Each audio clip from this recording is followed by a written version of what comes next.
What if Sanctuary wasn't just a place, but a way of living?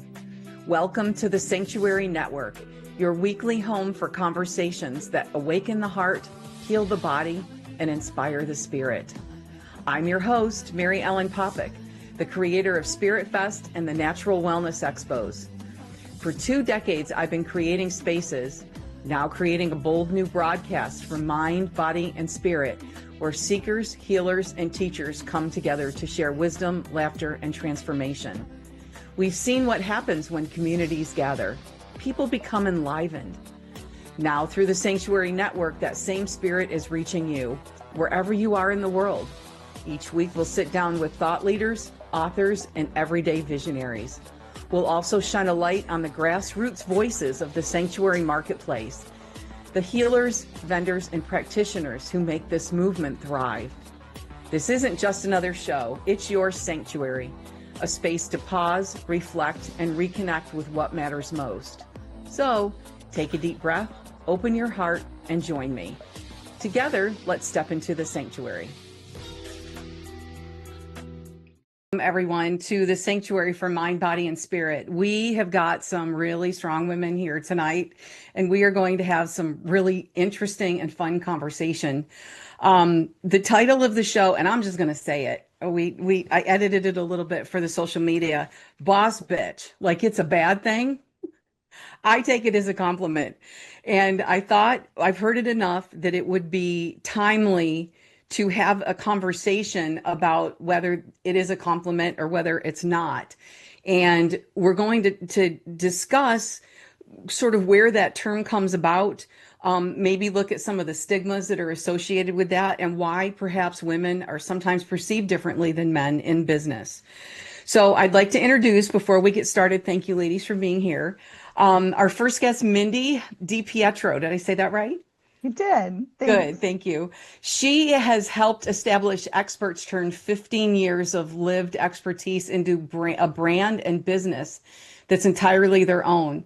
She's an expert on intellectual property, sovereign wealth, and building something that outlasts your current role. She is the CEO at Aesthetic Treatment Centers in Naples, Florida, where she's led the development and execution of the spa's business strategy and ever-growing business. So you've got a lot to lend. It sounds like that you've got a lot of experience. So thank you very much for being here. And Susan Williams is an entrepreneur, business leader, and owner of My Enchanted Path. Over the course of a 30-year career, so I'm pretty sure she started working when she was 4 or 5. She has led teams ranging from 5 employees to more than 650, managed multi-million-dollar operations, and built a reputation for driving results through accountability, adaptability, and a willingness to challenge conventional thinking. So thank you, Susan, for joining us as well. Mindy, I didn't note on your intro the management course that you present to people. Is $1 Million Wealth? Was that what it was? $1 Million Brand Accelerator, yes. And I am no longer the owner of Aesthetic Treatment Centers. Okay. And that's how I got into helping other people build their businesses. Oh, awesome. Well, that's a good trajectory. So we've talked a little bit about, do you guys have any examples? I definitely have some where I feel like maybe I need to be a certain way, or I've been perceived in a way that maybe I didn't, going along with the topics that we're talking about. Susan, do you have any examples over your career where you have been perceived not how you expected? I think there's 2 great examples I can give you. And the first one is I worked in the security industry for a long time, and that's physical security with armed security officers running security for music festivals. And it was far and few between to see women in a leadership position there, which is very male dominated. I just don't think they expect that I'd have a strong mind. I'd be outspoken and hold firm to safety and strategies throughout the event. So definitely in that space, they just didn't know what to expect from me. Yeah, we'll go with that. I remember you were sharing a story where they were surprised when they met you that you're very analytical minded and Oh, sure, yeah. sure. Somebody was helping me at an event doing setup, and I'm very process driven, very much A, B, C, very Virgo, very, very Virgo. So my mind is sort of robotic, and that's what they said to me. They said they didn't expect that of me, that I thought in a very process driven, very robotic way. And I took a step back. I'm like, okay, so that's how they see me. And I'm inside a fluffy bunny full of rainbows and butterflies, but very process driven. So I kind of changed my approach a little bit. So they didn't feel like, they were working with like a block of ice. Do you think that perceived how they communicated with you afterwards? That particular situation, I actually brought it up to them maybe a week later, and I said, that comment that you shared with me that I was robotic, it kind of impacted me because I never want to be received as cold or, just, unconnected or not connected to the people that I'm working with. And they nicely actually reframed it as they appreciated it. So they liked how I was direct and very clean with what I was saying. But yeah. Mm-hmm.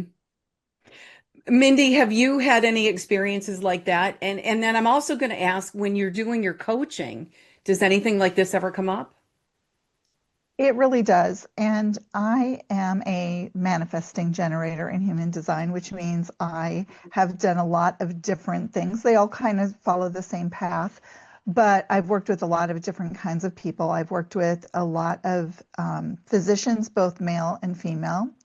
And I started my career as a speech pathologist. And I realized when I got into the workforce in the school system that I was definitely the first generation, probably all of us are, the first generation of women who really were starting to be perceived as equals in the workplace. Mm-hmm. So the women that I worked for were tough. They Mm-hmm. were really tough because they had to really fight their way through. I know I had a principal who I loved, but she was so tough. And she just felt like she couldn't let her guard down because she needed to be perceived as strong as the rest of the male administrators because they were by far mostly male at that time, which is interesting because in the school system, most of the workforce is female. And Mm-hmm. at that time, most of the administration was male. Mm. So there was a big dichotomy there. And I came to Naples in 1988. I was young. I was a single mom. I had just gotten out of school. And so I had to learn to just deal with it and figure it out whenever I was presented with that. And I think it served me well to just kind of ignore it because when I ignored it, I think there's a lot of power in feeling a little bit or being perceived a little underestimated. Mm-hmm. I think there's a lot of power in that because when you're underestimated, the expectations are low. So when you perform, it almost seems a little bit higher than it is. So that's how I worked with it early in my career. And I bumped up against it in a lot of management situations. I worked for a lot of business owners, or really with, because I helped them build medical spas, worked with physicians, business owners. And the perception is, whoever brings the money is the boss. It doesn't matter if they know anything about the subject matter or they don't. And, when they weren't getting, when they weren't getting that agreement, they could be a little bit aggressive. Mm-hmm. But I really think, communication skills, stay calm, stay in control, say what you need to say kind of in that broken record kind of voice, just say the same thing over and over in a calm tone. And in my experience, it has seemed to really help with that. But there are really always funny situations that come up. In that I had a man stand up in a meeting with his hands on the table and standing in front of me, and I was kind of surprised. So I just stood up and kept talking to him, and Mm-hmm. the situation was neutralized. But you know, what are you going to do? You can't just sit there and let someone yell at you, right? Oh, right, right. You brought up an interesting word though, about being aggressive. I'm interested in the perception about the difference between assertive and aggressive. Do you guys have any feelings about that, Susan? Yeah, for me, assertive is how I would be assertive would be considering what needs to take place, what's the best measure, what needs to be communicated, and for the benefit of the vision or the goal.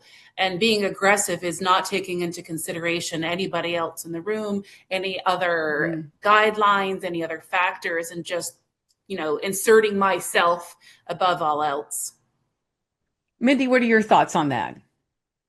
I think that's really true. I mean, being assertive is having your convictions in the school system. That conviction was, I don't work there anymore. I'm not good in bureaucracies. I worked there about 12 years and I was gone. But being assertive to me was trying to get my students, who were usually pretty severe, the services they need. And you're basically fighting, federal guidelines, you're fighting state and, school system guidelines. But you really want that child to get the services they need. Hmm. So I felt like if I'm coming from the right place and I have the right convictions, and people understand my convictions, my perceived wanting to get my way in the situation was always perceived as, doing the best thing for the child. So, I Hmm. mean, being aggressive is just demanding your way again. And, you put it so well, Susan, not taking anyone else into consideration and just getting your way. And as a boss owning my own businesses, this has definitely been an area for growth for me. Hmm. Because where's the line? Anytime there was a situation like that, it was almost always about boundaries, right? Hmm. Hmm. It was about me not setting the proper boundary, me not holding the proper boundary, um, and and me sometimes being too busy to stop and explain to the employee. And in this case, I don't think it matters if it's women or men. I mean, I think women can be just as have a perception about the gender of their boss, right? At Hmm. times. Hmm. So it was really about me not holding the proper boundary, not taking the time to say something correctly, and that's how those misunderstandings came in. And I'm sure I heard the B word whispered not so quietly under people's breath many times. But you live and learn, and you go through iterations of your businesses, and try not to take it personally. Mhm. Right. The first time that I heard the term was on Ted Lasso. Have you ever watched it, Susan? I don't think you have. Have The I Ted Mindy? haven't. Lasso, Is, I've watched all of it. It was oh, you fantastic. watched Ted Lasso? I I did. love Rebecca, and that when that little girl calls her out like that, I just, oh, it's just, she's just such a powerhouse, and I just love her. Highly recommend. But we talked about times where have we been perceived differently, and I manage. I run the company. Sorry, I run the business, and then also I have to run the shows. And in running the business, I do my best to be patient and really, one on one, really explain things to people. I'm also very cut and dry. But at the shows, a lot of times I feel like I'm not really taken seriously. And I wonder if I was a man, if people would, when I say some things, if I would be perceived differently. That sometimes I feel like when I say this is how it needs to be, it's more of a suggestion than a direction. And I feel like that's when I might get more aggressive, is when I don't feel like people are listening, because I don't feel like if I do it any other way that they're going to listen, that they're going to take me seriously. And these are about things like about space or safety things, or things like that. So Yeah. I also kind of try to find that balance a little bit.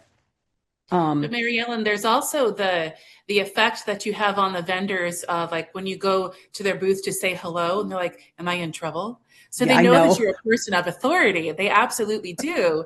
It's just maybe it's uh, the the thing that you're addressing that gives them the idea. Oh no, I don't. I can do it over there at that event. So here, I'm not going to listen to Mary Ellen. She's just whatever. She's Yeah. only the show owner, whatever.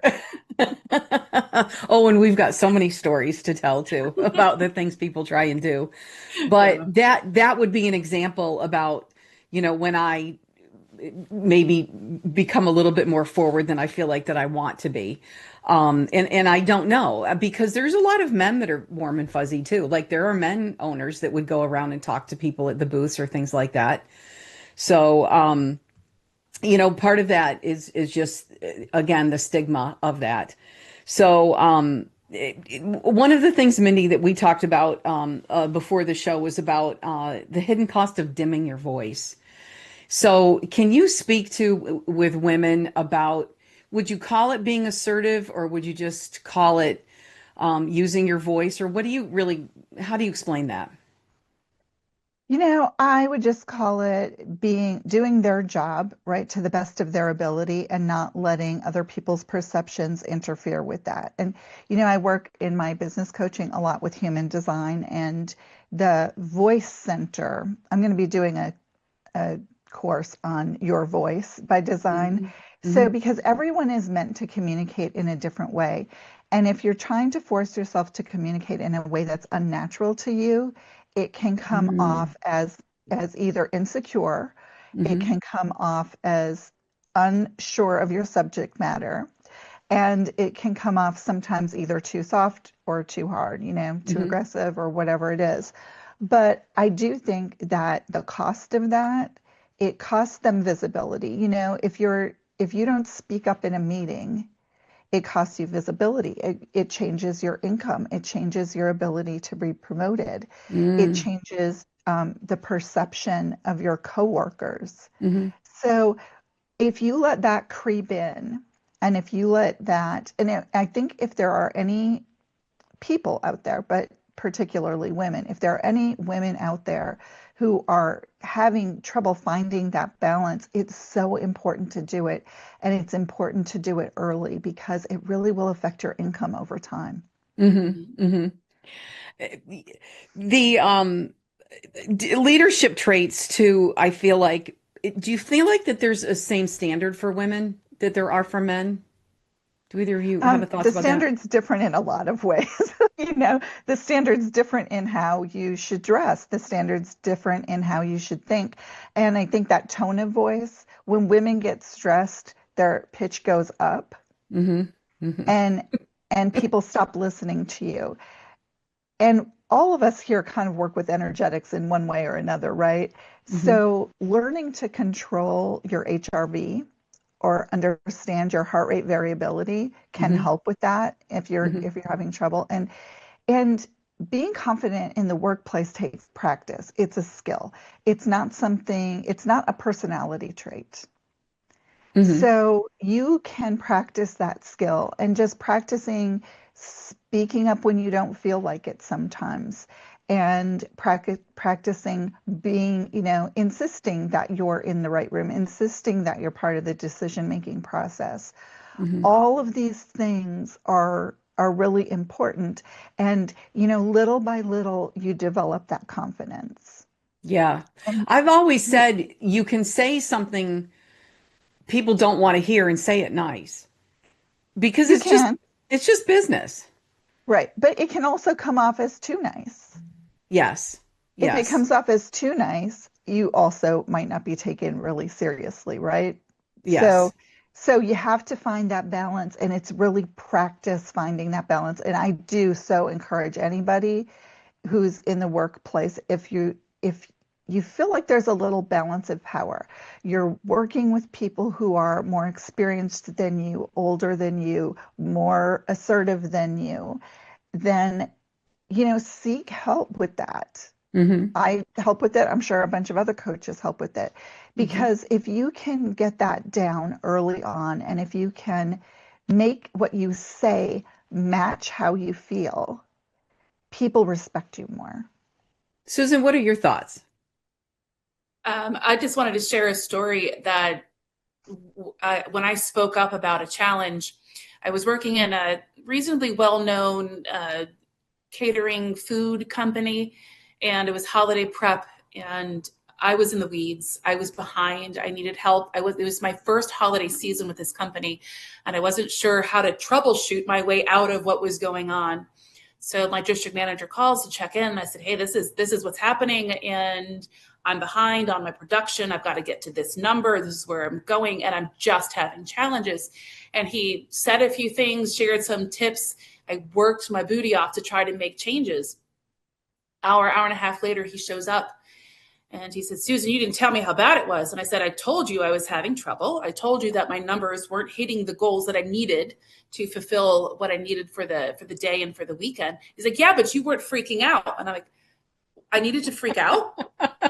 Like, what do you mean I needed to freak out? Like, I wasn't yelling. I wasn't raising my voice. I wasn't flailing.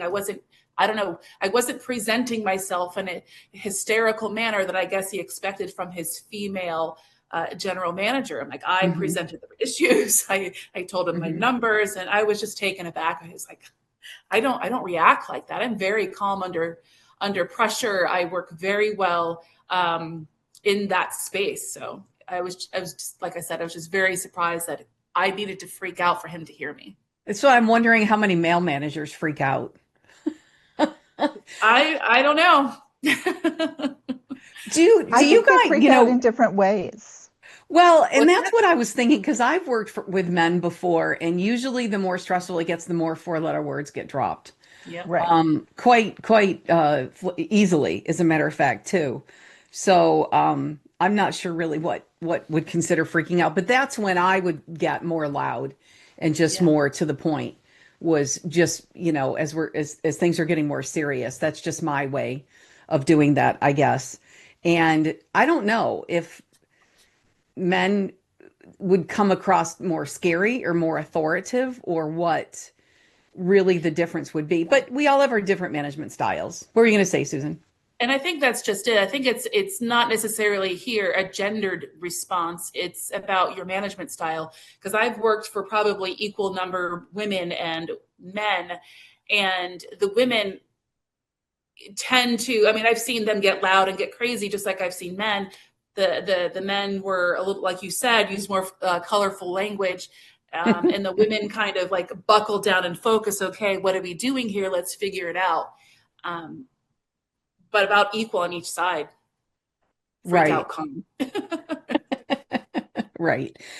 Do you guys have any examples of managers that you've had that were either really good or really not good? I am thinking of some of when I worked at Disney, when I very first started, I worked in more of a corporate type situation. And I remember there was some female managers that were not warm and fuzzy at all, and they were actually really scary. Yeah. And I'm trying to think of some men that were that way, and I really can't, interestingly enough. So again, I think it might be about perception. But Mindy, have you had managers that you've either really looked up to or that you really did not ever want to be like? Well, since my career has taken, a not a really super linear path, I've had different managers, and in different industries, they are very different. So, you know, physicians, when they are managing you, are often very short and curt, right? Hmm. And Hmm. that just comes from they're in the operating room, they have a more scientific mind, they have the perception that they're responsible for everything. So they'll Hmm. kind of bark an order and move on. Hmm. And you're like, oh, wait a second, I need a little more information on that. Hmm. And I've had most of the people who have managed me, I have liked, I've liked traits that they've had or traits that they haven't had. And I think the biggest difference was in their reactiveness to situations. So, I've had female and male managers who are like super reactive, and I can't say that I didn't act like that at times when I was managing, being reactive to a situation, especially in like the health and wellness industry, when something's going on, it has to be fixed right away. So everything is just out of your mind and you're just focused on that problem, right? Right. And so I I did really appreciate those managers that I had that were more steady, and they just had a demeanor that was a little more even killed. And I do think, sometimes men are perceived that way more than women because we're emotional, we're caretakers, when an employee could be driving us crazy and we're telling them the same thing the 10,000th time, we're still trying to explain it and we're still trying to, help Right. them. And I do have a lot of friends in business who are CEOs and that kind of thing. And the one says, Mindy, hire slower, fire faster. And Oh, yeah. that's just me not keeping a boundary, right? I explained a million times over and over to the same employees to the point that I drove myself crazy, right?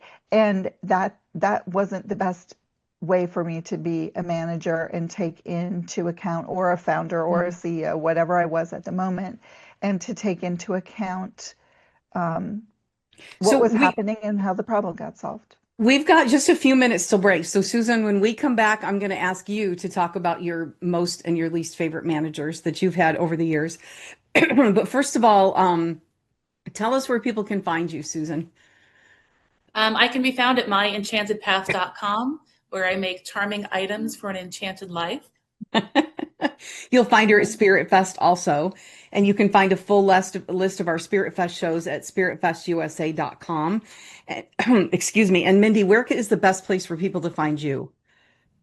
They can find me on Instagram at $1 Million Brand Accelerator, Mhm. and they can find me on Substack. Right now, I'm loving Substack.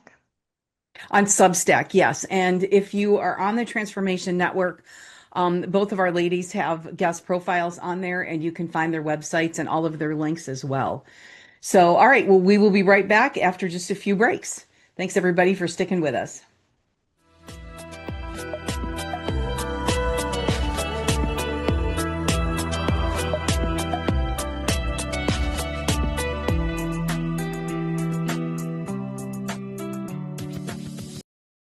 Hi, I'm Susan from My Enchanted Path, where I create divinely guided candles, intention oils, soaps, and more that make spiritual practice simple, no complicated rituals.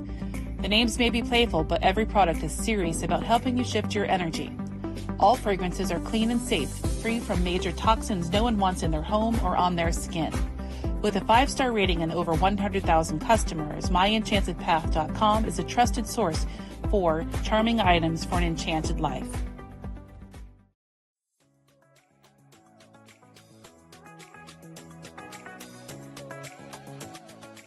Experience the healing magic of the Himalayas.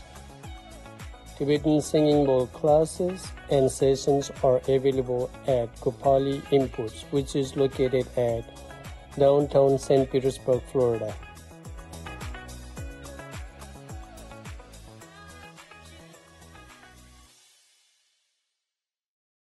Florida has a great new option for healthy living. Our Natural Health Expos were a hit last year, so 2026 brings more events around Florida. This special event offers health and wellness opportunities for people and pets. High-quality experts in well-being, healing, anti-aging, and natural living. Plus, you'll find speakers, demonstrations, and much more. All details, lists of locations, and discounted admission can be found at naturalwellnessexpo.com. Join us for Spirit Fest, coming soon to a city near you. Spirit Fest is a metaphysical, holistic, and crystal expo featuring an amazing array of vendors, speakers, authors, artists, crystals, healers, psychic readers, and more. Spirit Fest is your chance to explore and connect with others of like mind. Get all details, including our upcoming locations up and down the East Coast, also discounted admission, and more at spiritfestusa.com.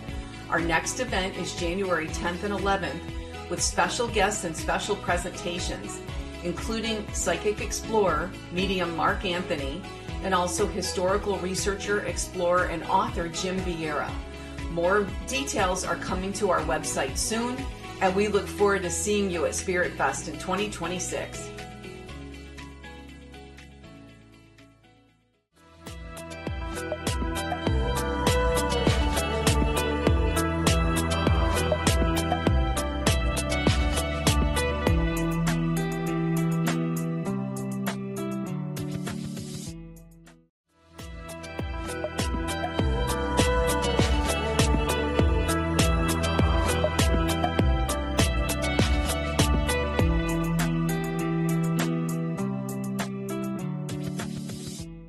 Welcome back to the Sanctuary for Mind, Body, and Spirit, everyone. We are having a discussion today about being a boss bitch, like it's a bad thing. As we know, women are sometimes perceived a little bit differently than men in business. Sometimes when women are strong and dominant, they're often perceived as intimidating or cold. When men display the same qualities, sometimes they're perceived as shrewd or driven businessmen. So we're discussing the different perceptions and how we want to be perceived in business as women. So I'm here with Mindy DiPietro and Susan Williams, and we were talking about management styles. So Susan, in your experience when you've been working for other people, what are some management role models that you might have had that you either did not want to be like or that you did want to be like? Yeah, sure. So there are a few that really stand out in my mind, and one of the first female, she wasn't a boss, but she was like we were peers, but kind of different divisions. She had a way of seeing people, understanding what they brought to the table, their what they were capable of. She really understood them. And I remembered one day I said to her, I said, I really wish that I could hone that skill that you have.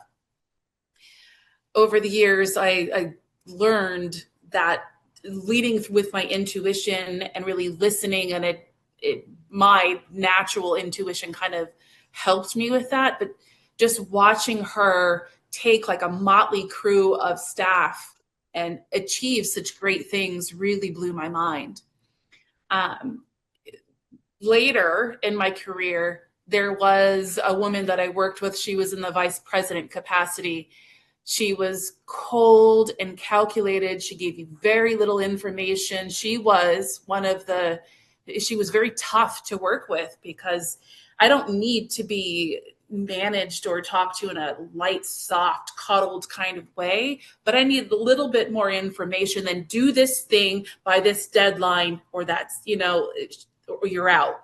A Mm-hmm. very hard kind of way of communicating. And it just shattered a lot of the ranks. There was a lot of people that fell out because her management style just wasn't great. There was another gentleman that I worked with that it was so warm, such a great family man. He really connected to the individuals, it made everybody feel like they were also part of the family, like part of his family. Mm-hmm. But when I was surprised, and what ultimately led me to leave the company was that's not who he was behind the scenes. And Mm. me in that company, I was in a human resources role and I had to enforce the company policies. It made it very uncomfortable for me to have to do things on behalf of the company that were morally, ethically wrong. Uh-huh. It just felt so uncomfortable. Like we're going to promote this person for this criteria and fire this person on the same criteria. And Right. I could not work in that space. I learned a lot. I was very appreciative of him, but ultimately the first person that I mentioned really helped me develop the ability to look at this person and see them and understand them. Mm-hmm. Those three people really stand out to me. Then I had somebody that was another peer that she was brutally honest. She was the sweetest thing, kind of abrasive, but people loved her. Like she would get the job done. And I would just see how You don't need to talk about me like this. I'm sitting right here. yes. She was just the greatest person to work with, and people didn't get her. But I got her, and I'm forever grateful that I was able to see just how she worked with the customers and employees and getting things done. Mm-hmm. Something that occurred to me when we're talking about how you were learning to kind of analyze people's skills, weaknesses for what you're talking about, the role that intuition plays with women in leadership. I believe men have really good intuition too. They have good perception, but women really have a refined sense of intuition. So, how does intuition, Mindy, play with how you lead? I think intuition is super important. And whenever I've gotten into trouble, it's usually because I have just overridden my own intuition, right? So I think training yourself to pay attention to those gut feelings or whatever it happens to be, Hmm. training yourself to when you don't feel you're making the right decision or you're not sure, sleep on it. Hmm. Don't Hmm. be forced into making that decision right away. And I think when we get to the point where we're leaders in whatever industry it is, then we need to help develop the intuitive skills, the intuitive business skills of our new people and the people who are coming up. And I think it's those skills aren't rewarded in the workplace. Hmm. And I think we need to reward that. In the Hmm. health and wellness business, we probably do prioritize that a little bit higher than in other kinds of businesses. Hmm. And I think that's a leadership skill we all need to pay attention to. Susan, one of the things that you sell in your business basically is ways for people to be more intuitive and sort of use the sixth sense things. But so talk about not just your corporate experience, but how you use that in your business now. Oh, how I use it in my business now.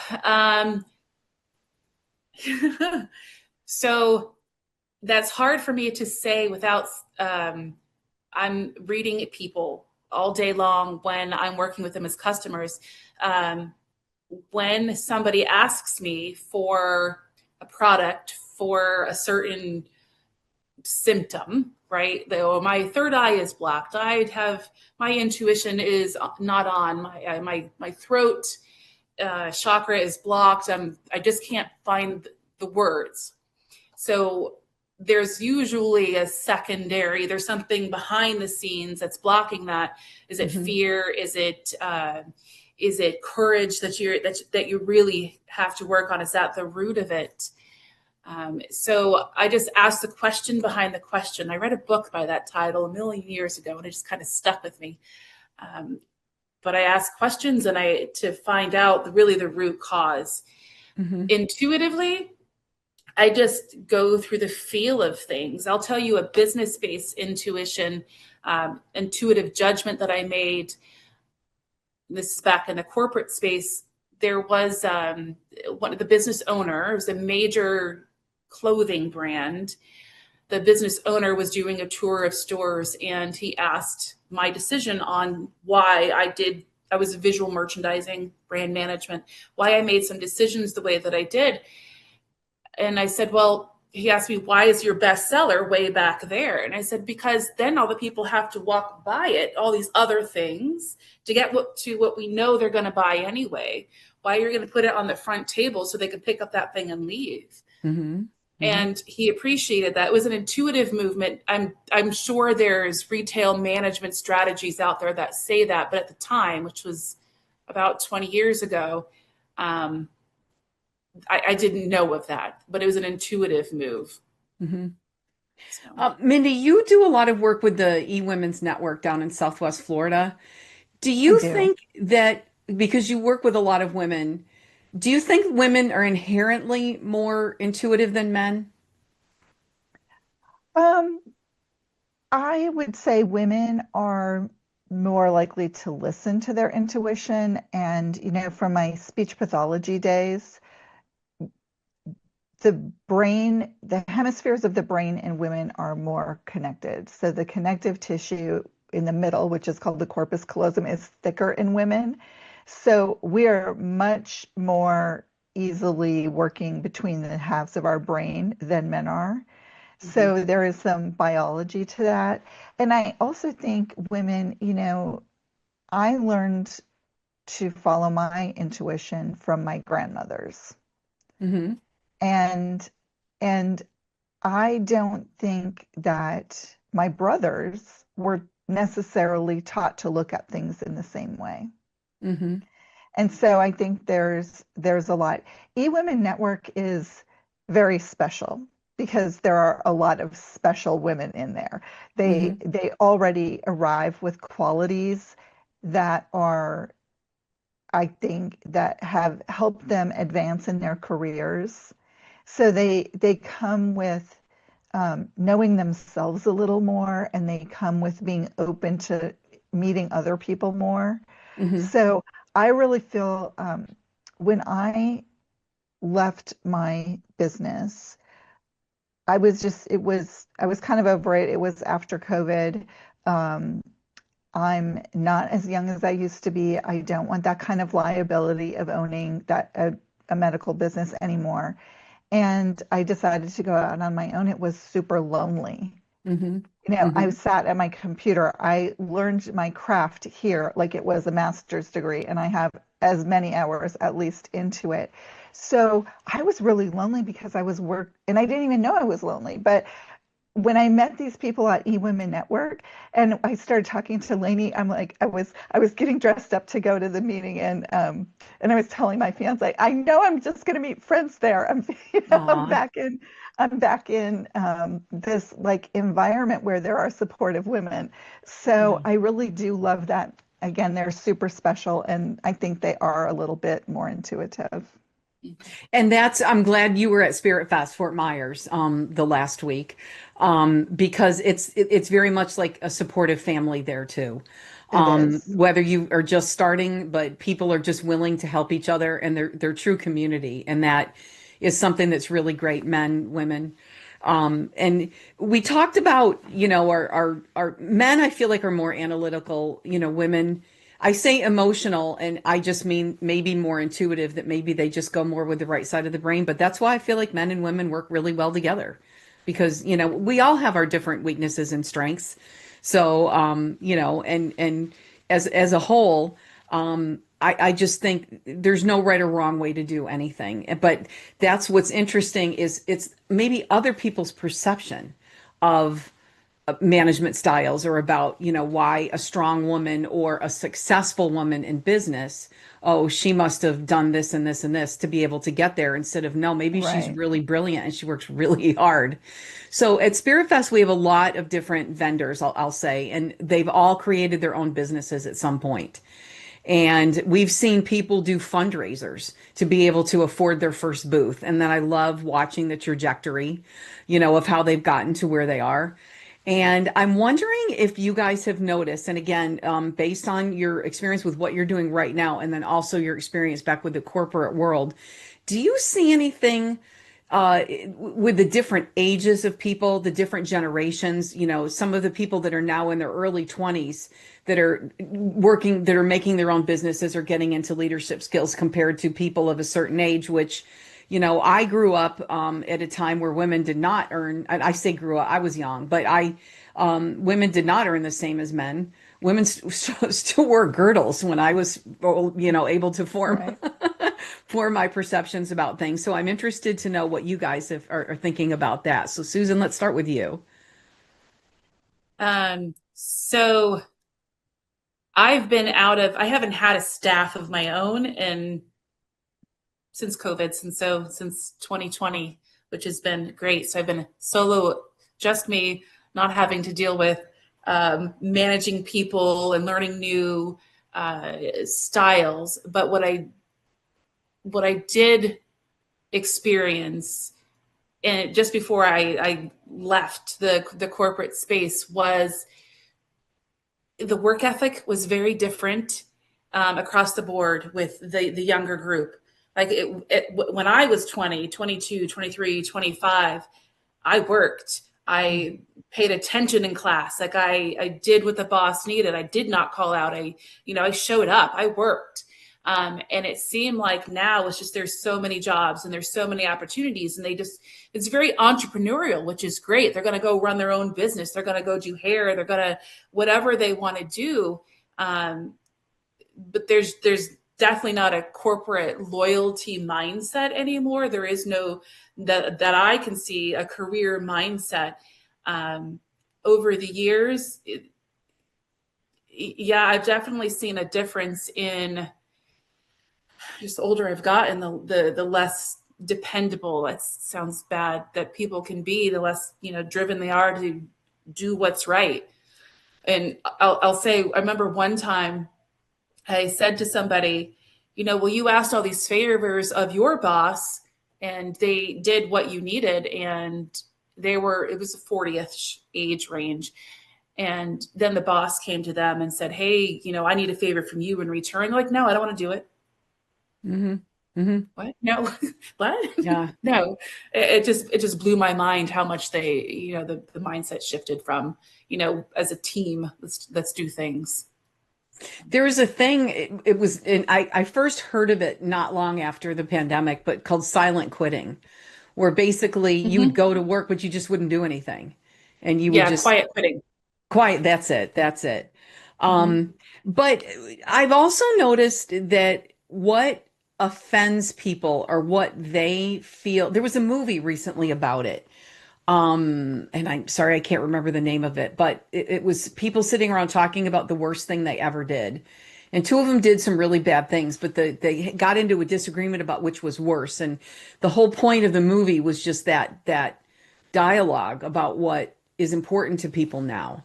So Mindy, are you noticing anything when you're working with younger people, differences in what they think is important or how they run their businesses? I do. I think there's a lot of social pressure and things that aren't necessarily true that are being fed to, the youngest generation that's coming out of college now. And that's that you'll never be able to afford a house. You're never going to, your parents bought a house for $70,000, blah, blah, blah, right? But, that is true. But our salaries were also very low. And we scrimped and saved when we bought our house. We scrimped and saved to buy our house, and we scrimped and saved after. We weren't eating dinners out. We weren't doing things. Our lifestyle had to change to be able to afford the house. And then, once you're in the housing market, you can move up. And so I don't think that's being shared enough. There's just a lot of social pressure to say you're never going to make it, so why try?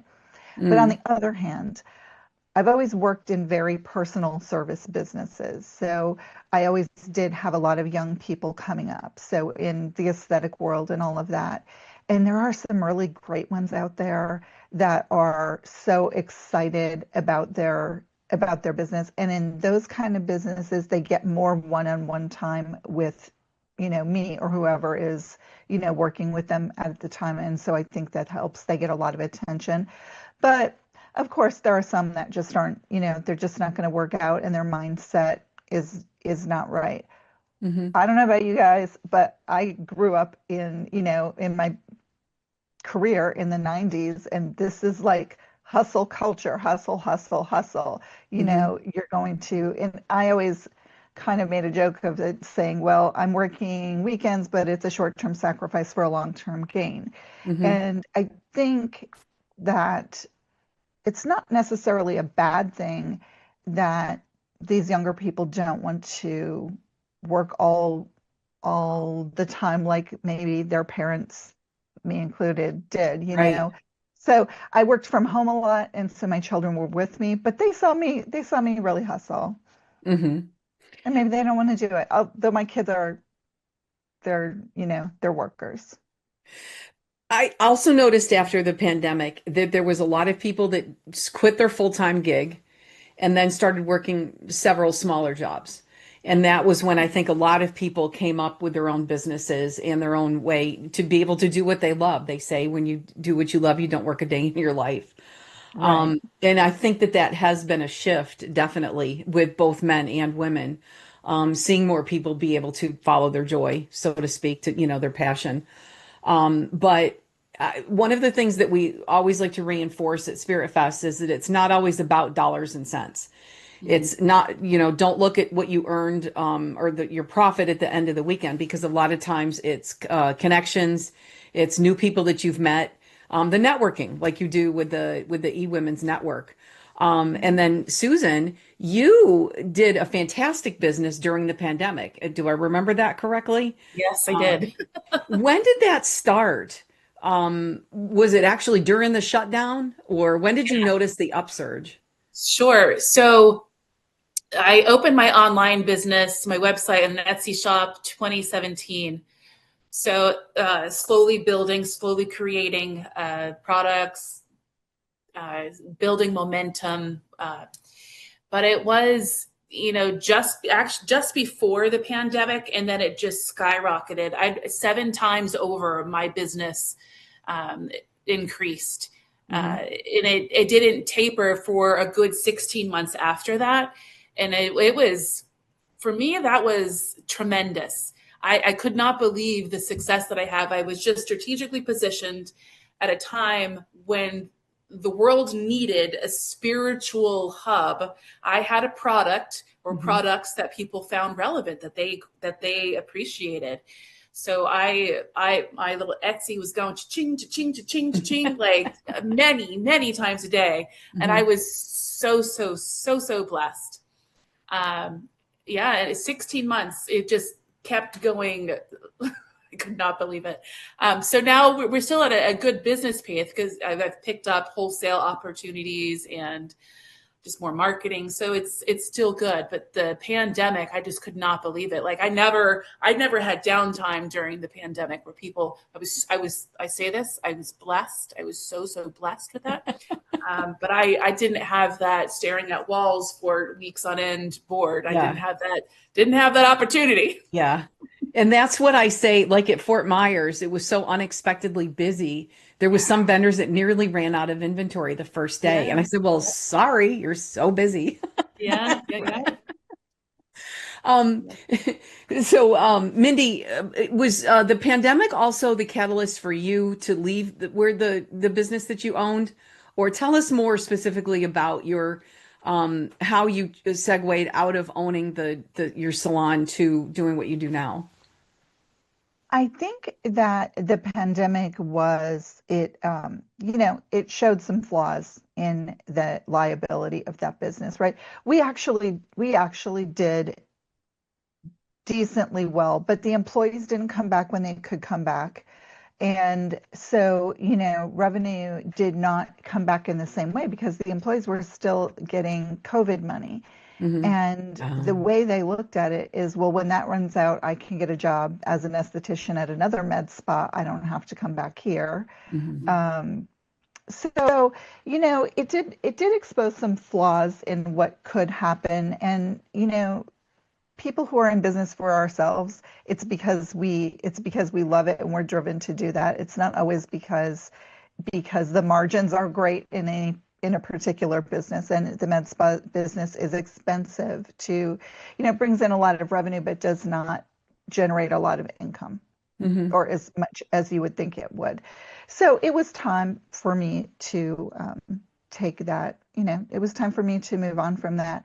But I do want to just take a second to say about Spirit Fest. I had the opportunity to be there on, I believe it was the Saturday, and how fascinating it was, and a great job you did. Everything was so orderly and organized, and I was just looking at it of like, what an amazing business incubator this is. Like giving people this opportunity to make money from their businesses, and to have all of those clients coming in, all of those potential clients who were super friendly, super happy to be there. It was a great atmosphere, and I just loved it. No, I'm so glad. I'm so glad that you were there and that we were able to connect in that way too. But I always tell the vendors, the people don't come to see me, they come to see you guys. And Right. what all you guys have to offer, because it's just great. We have great vendors, practitioners, and the people that do the different things like the eWomen's Network. Not everybody's heard of it. So it's just a great way to, let people experience it and talk to people like you, that are involved with all of that. So we're almost time to go to break again. So Susan, tell us again the name of your website and where to find you. My Enchanted Path. Or you can find me on Etsy. Look for shop myenchantedpath.etsy.shop. Charming items for an enchanted life. And you can find Susan at all of our Spirit Fest events. The list is on our website, spiritfestusa.com. And Mindy, where can we find you? You can find me at Million Dollar Brand Accelerator on Instagram, but I do have a coupon for people to have a complimentary consultation if they want. It's usually $297. So if your viewers want that, maybe we can put it in the show notes. My little adorable assistant just made a QR code for it. Awesome. Yes. Yeah. Let's plan on that. We will put it on our social media sites.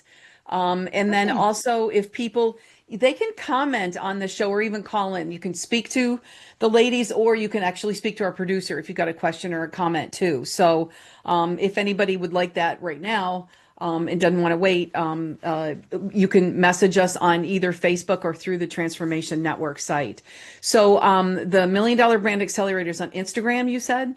Yes, Okay, and then you've also got a page on Substack. I do. It's called the IP Files. The IP IP like file. intellectual property, and it's all you can find it under my name. Okay, all right. And then we're also connected on social media. I'm connected to all of the ladies on our social media posts, and then you can easily find them on Facebook and Instagram as well. So we're going to head into a few more breaks, and then we're going to be back for a last segment with more interesting conversation.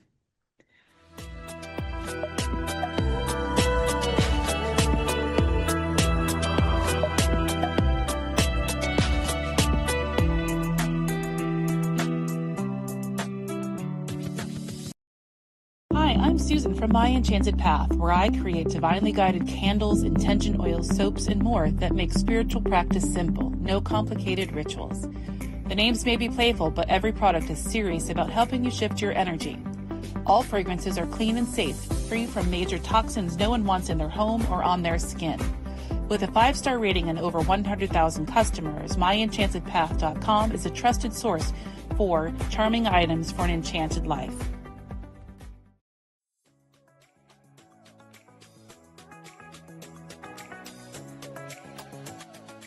Experience the healing magic of the Himalayas. Tibetan singing bowl classes and sessions are available at Gopali Inputs, which is located at downtown St. Petersburg, Florida.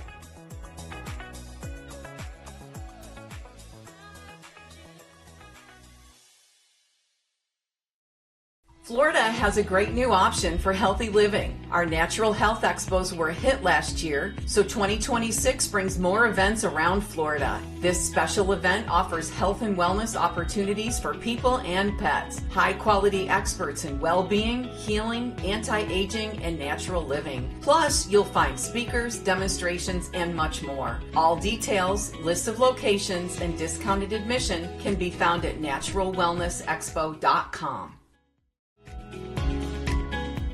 Join us for Spirit Fest, coming soon to a city near you. Spirit Fest is a metaphysical, holistic, and crystal expo featuring an amazing array of vendors, speakers, authors, artists, crystals, healers, psychic readers, and more. Spirit Fest is your chance to explore and connect with others of like mind. Get all details, including our upcoming locations up and down the East Coast, also discounted admission, and more at spiritfestusa.com.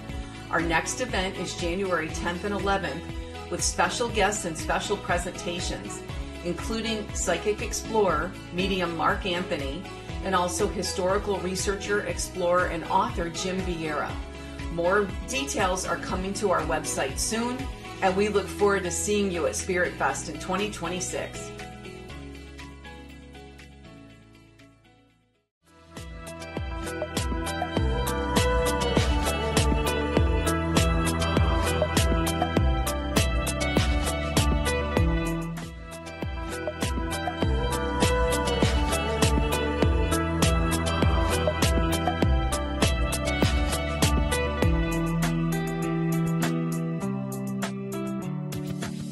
Welcome back to the Sanctuary for Mind, Body, and Spirit. We are having some really great conversation with some boss bitches. Here we all are. Very strong women who have created our own businesses, and we're discussing is it a compliment or not when we're called a boss bitch? I think it's a big compliment.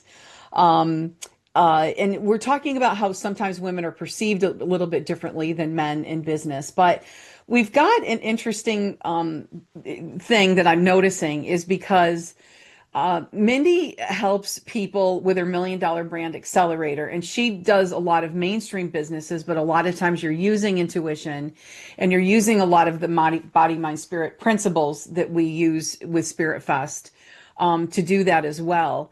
And same with Susan, that's literally your business is helping people use their intuition, in sixth sense kind of ways to be able to make their lives better as well. So I think that that kind of sets us apart from the corporate world. But we've all come from the corporate world. We've all worked for different people and had different experiences, which shaped us into the people that we are now. And we've seen how the perception sometimes between the men and women, or even the expectations, can be a little bit different. And about, that we might not be perceived exactly how we had intended in the past. So, one of the things that I wanted to talk about is asking for help and support in your business. And so it might not just be, hey, can you help me lift this, which is sometimes literal and sometimes not. But do you think that that's the same for men or for women also? What do you think, Mindy? I think often women are concerned about asking for help or support because they're concerned about looking weak. Um, I have worked in primarily male businesses, primarily female businesses, and then businesses that are a mix of both. Hmm. And I think in the businesses that are primarily female, um, I left speech pathology when my daughter was young. She was sick, and it happened pretty abruptly, and I needed to replace my income. So I went to Mary Kay Cosmetics, ended up driving a pink Cadillac, and honestly, Impressive. I would not know anything about business if it wasn't for Mary Kay, Hmm. Yeah. because we were all independent, and the assistance that you could get, the knowledge people would freely share. Like there was no, we were all dependent on each other in that company. And so there was really no um, friction. We all wanted each other's units to, we Hmm. shared the units. They could go to meetings anywhere. We wanted everyone to succeed. It was a whole different story than sometimes male-dominated places where everyone has a job. It's very specific. It's not as cooperative. Um, I do think women can work in that, but most women cannot adapt to try to, if they try to get out of their feminine energy, they are lost in that situation, right? Because Hmm. you can't compete with all that male energy. And I think it becomes an advantage then when you can stay in your feminine energy, still have the same skills, but still have some communication skills that are a little bit different. Hmm. I think then that becomes a superpower.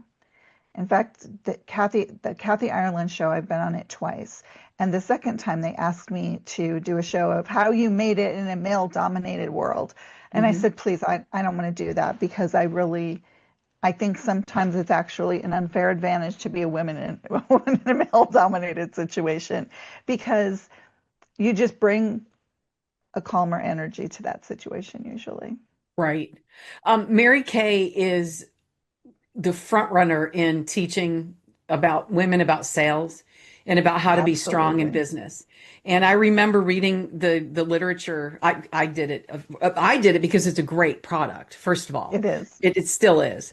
But she talked about putting on pantyhose and always making sure that you had polish on your nails and all of those things to set yourself ahead, to set yourself apart Right. from men and, always look your best. But she grew up in that same era where we had to work that much harder just to be able to, be perceived in the same way as men. So, if anybody is looking for good sales techniques, I definitely encourage people to check out Mary Kay. Yeah, What she was has her an last? autobiography that's great. What was her last name? Ash, Mary Kay Mary Kay Ash. Ash. That's right. But yeah, no, no, she was really awesome. So, uh, now that I've gotten off to Mary Kay, I forgot what the original question was. We were talking about what? I'm so sorry. Women in men's businesses, Yeah. right? So, Isn't that what we're talking about? yeah. Susan, what are your thoughts? So I remember when I was a branch manager for a security company in Florida, and my vice president was, Susan, what kind of resources can we give you? What do you need? I'm like, I'm out here on an island. I'm fine. I don't really need anything. But when I did need something, I would go and I'd ask, and I knew Hmm. who to ask because there were some of the men in the leadership positions that weren't going to be forthcoming with sharing how I could be successful as a leader in the security industry.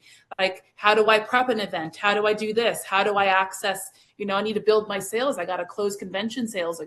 And there were some of them that were going to be helpful, and others, and this isn't necessarily a male versus a female aspect. I just know that it's really an individual. Some people will help you and some people won't because they want to gatekeep and they don't want to Hmm. come together and bring the team up. Hmm. So, but I mean, I've never been shy to ask for help, even though I'm not screaming hysterically like the one boss thought it should sound like. Uh, yeah. In when working from other people, never minded asking for help because I wanted to learn new things. Yeah. If there was something that I didn't understand, there was this program called SAP. And it would be something that like a giant conglomeration would use for all of their human resources to pay their bills, to pay their taxes. Mhm. And it is so not user friendly. I used to say it stood for slow and painful. And truly, it's a great thing, just but when you only use it for one or two things, it was a lot to learn and it could be very overwhelming. So I just decided when things like that came up, I would just make friends with it. I would ask for the manual. Don't just show me how to do that one thing. I would Yeah. want the whole overview of things like that. So I never was afraid to ask for help. And if I was falling behind or something, whether it was, due to my own fault or not, I would just let people know. That was the very least. And I didn't really feel too bad about it. I would rather have help, have people know, I guess, where I stood there. So, and again, going back to communities that we're building through the eWomen's Network, through Spirit Fest, that is one of the good things. And I know, Susan, we were talking about how beautiful your booth is. You have got some of the most clever ideas and design in your booth, and you freely share when people talk about your booth and things like that. You'll, help people, and that's the way that it should be, is Yeah. building community like that. So, that's another thing that's really, I think, special about being a boss bitch is being able to help people. And, I don't know if you'd call that leadership or not, but it's just being supportive. And that's what we're here for, Yeah. really, is to help each other. Um, so let's see. Let's talk about standards. What we have certain standards with our business, and how can we make sure that people meet our standards without coming across in a way that might be perceived as overly lenient or without being too assertive. Mindy, Yeah. let's start with you. That's a really hard one, and as I said, it hasn't always been my best skill. But over the years, when you have to diagnose the problem. So does the person not understand? Do they truly not understand? Do they not care? Is it out of their knowledge base? I've been working a lot with VAs in the Philippines, and it's really a good education for me because one of the things that they say, and I'm helping my VA start a VA agency, but one of the things that they're taught to say is noted. And if an employee says to you, noted, that sounds rude, right? But so it's those communication skills, and it's setting expectations, and it's creating boundaries, Hmm. and then it's following through. And that follow through part, there's the coaching part where you do try to be really supportive, and then there's the part where the rubber's hitting the road. we need to master this skill, especially in health and wellness, because I'm trusting my employees behind closed doors with hot things and sharp things. Mm-hmm. So, I need to know that they are holding that standard for the business, right? Mm-hmm. And it's very hard. It's very hard to get that exact right tone. And I think we we stumble through it. I mean, if we're Mm-hmm. being honest, we stumble through it. And it really has to do with us and our development of our leadership skills, and it has something totally different to the way the person perceives it. Mm-hmm. Mm-hmm. So it really is trial and error. I think you just have to learn best practices. You have to learn from your mistakes, Mm-hmm. and you're not going to win them all. Yeah. I Yeah. do use that term noted because given the circumstances, if you say okay, sometimes that signifies agreement. And sometimes it doesn't require an agreement, but sometimes that might be the perception. So when I have a communication, if there's a misunderstanding, I try to look at what I could have done to do different, I guess. Right. And that would be to say that something like that. And I admit sometimes it does come across very analytical. But just just a way. So okay, so and I did it again. Um where were we, Susan?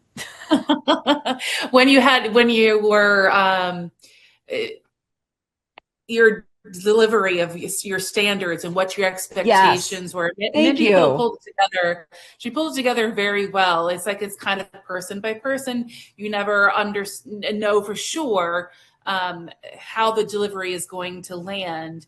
So this is also something that I have struggled with over the year. I know I've lost staff to this, so I've really had to find the sweetness. And I found it, just to share in my experience, that if I gave them kind of the overview of the why, then it's less feeling like it's micromanaged when I come back to reiterate a part of the process or a standard that they kind of missed. You said, okay, Hmm. that label's, this would be me. That label's not quite right. Now, does that scream like that's a TJ Maxx product? Or does that feel like it could be on the shelf at Bloomingdale's? Like Yes. there's, Right. communicating standards and really helping them understand, I found made a difference.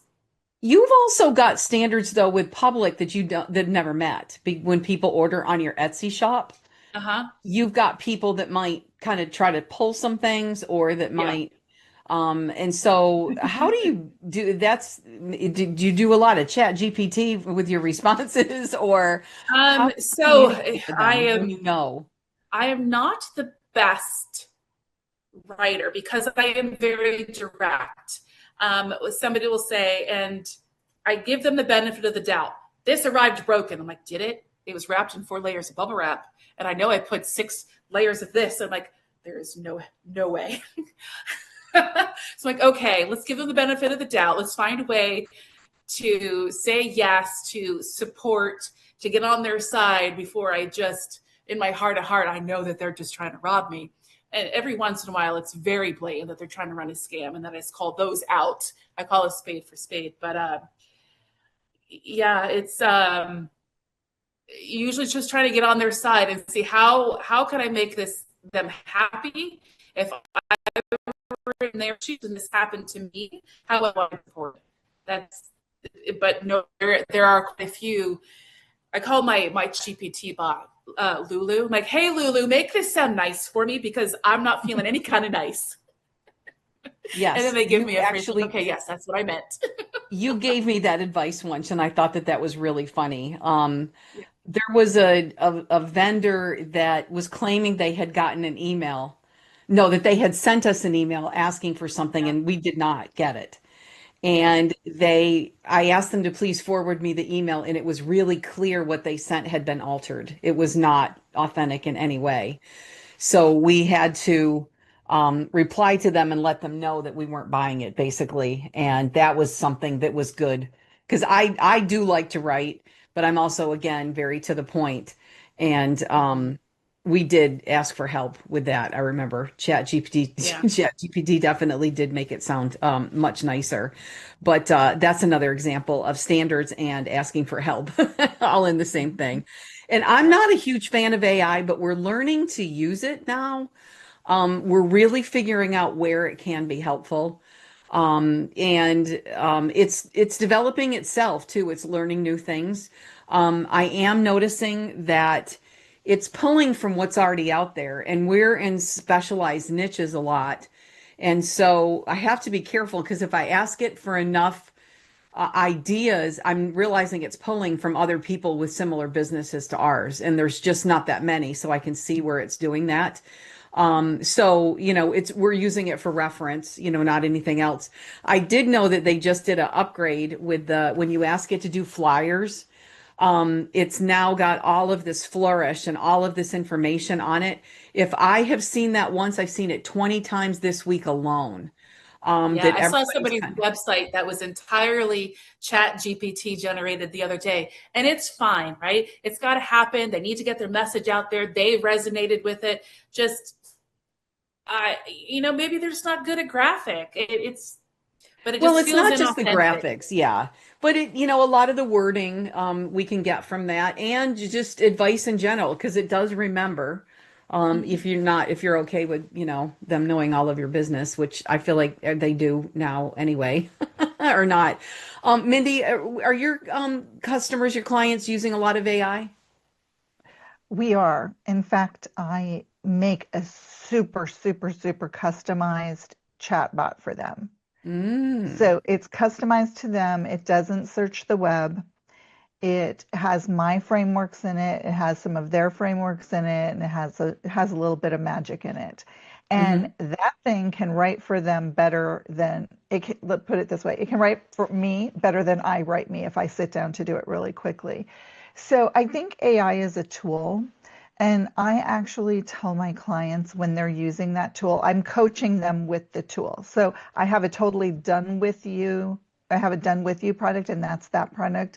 And I have a done for you product. If you don't want to have the IKEA of coaching, meaning you have to put it together yourself, right? We have a bespoke done for you product. We set up your Kajabi, we pull out your frameworks, we pull out the best of what you have, the most monetizable, and then we spend the rest of that year monetizing and reiterating and maybe adding some more programs.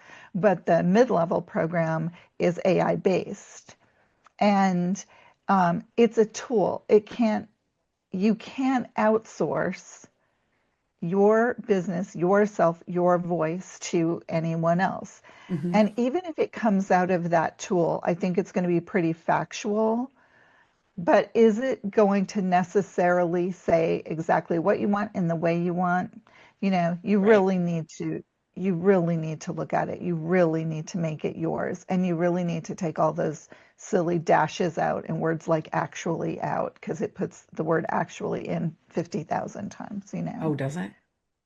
Yeah, it Noted. does. Noted. And some other It words where actually you can does. really see that it's AI. So if you use it as a tool, if you let it write for you, it's just going to sound like everyone else. If Yeah. you let Yeah. any AI, they all have their own We can thing. 100% tell when we get emails from people that are AI.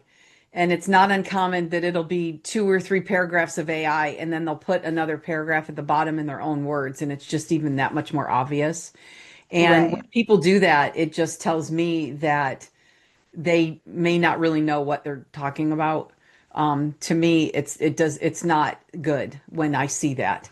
It's supposed to be a guide, I guess, AI, Right. but it definitely is very. There's a lot of really good things that it could do, and that's why I encourage more people to see what it can do for them. Not let it do the work for you, but to see for them too. So, all right. So Marianne, I want to we've share got with a you. what's that? I want to share this one note about that. Is I was interviewing somebody once. Oh, okay. I thought I froze for a second. I was interviewing somebody for a management position, and they came in, they sat down, and their resume, I saw it beforehand. I'm like, I need to have a conversation with this person because their resume was very clearly generated, like AI generated with all of these these words, and I'm like, there's no way that they understand half of what's in here. So the gentleman came in, he sat down, we had a good chat, and I said, can you tell me what this is? Can you tell me what this was that you said that you did? Blank face, no idea. I'm like, Yeah. yes, I was like a cat with a dead lizard, like playing a little bit, and maybe that was not the most ethical thing. But the point is, it's very clear when it's not your voice, when it's Yes. all generated, and it's like you said, Mindy, when it says actually in all of these intros and words that it's just not authentic, and they want to connect with you as a woman, as a business owner, as a person coming to a job. From an esoteric standpoint, too, we cautioned the vendors early on, maybe 3-4 years ago, when it first started becoming, when social media was offering to write it for you in AI. It takes out your energy of the words. Even if you wrote it and it rewrites your words, it just takes that out. And I really do believe there's a vibration to it. There is. Yeah. So And that, go I ahead. played with some of my labels on some of my products because I love the creative aspect of changing up the labels on my products. And so I went into ChatGPT and I said, create a label. Here's the inspiration. Like, here's what I'm using now. Create a version. And okay, I like this. And this was early, like when ChatGPT was just starting to generate for you. So I put it on some products. And wouldn't you know that those particular items slowed in sales? Wow. People just weren't as receptive to it. So I'm like, okay, that's the proof in the pudding. Like, this is a great seller before, and now the last 3 shows or online sales have slowed down. I'm like, there's definitely a vibration difference. Yeah. No, I believe that. Ladies, we are just about out of time, and this flew by. Can you believe this was an hour and a half? This was great conversation. I cannot wait. So to let everybody know, they can watch this in replay on YouTube because we covered so many really great, important subjects. So before I do the closing message, Susan, where can they find you? What's your 2 websites? Yep. You can find me on myenchantedpath.com, or you can find me on Etsy. If you look for the shop, My Enchanted Path. And Mindy, what about you? The easiest is Instagram at the $1 Million Brand Accelerator, or Substack at Mindy DiPietro, the IP files. And you are going to get a code for a discount for a consultation, right? Yes, I am. Can you put that in the show notes if I send it to you? I will. And then we're also going to put it on your guest page on the Transformation Network. So if you have followed that link and they'll go to your guest page, we'll add it there as well. Okay, perfect. Yeah, I'm excited about that. And then again, you can message here too on Facebook. We'll find that before or after the show. So thank you, ladies, for being here. Our closing message: leadership is not about being loud, aggressive, or controlling. It's about having the courage to make decisions, the confidence to stand behind them, and the wisdom to see the people around you. Women do not need to be smaller, quieter, or more agreeable to be effective leaders. The most powerful leaders are those who know who they are, communicate with authenticity, and create opportunities for others to succeed along with them. And ladies, I know that you guys are the epitome of that, and you're great leaders and you're boss bitches. And thank you so much for joining us tonight. And I look forward to having more conversations in the future. Thank you. Bye. Thank you for spending this time with me here on the Sanctuary Network. Tune in every Wednesday at 5 p.m. Pacific, 8 p.m. Eastern on the Transformation Network as we gather to share stories, wisdom, and practices that remind us of something essential. Sanctuary isn't just a place you go. It's a space you create in your heart, your home, and your daily life. I hope today's conversation sparked something in you, a sense of belonging, a new idea, or simply a reminder that you are not alone on this journey. If this touched you, please share it with someone who could use a little light. Together, we can grow this circle of sanctuary and inspire a ripple of healing around the world. And don't forget, the journey continues at spiritfestusa.com, thesanctuarynetwork.com, and naturalwellnessexpo.com. And of course, every week right here on Transformation Network. Until next time, may you be well, may you be inspired, and may you live fully in sanctuary.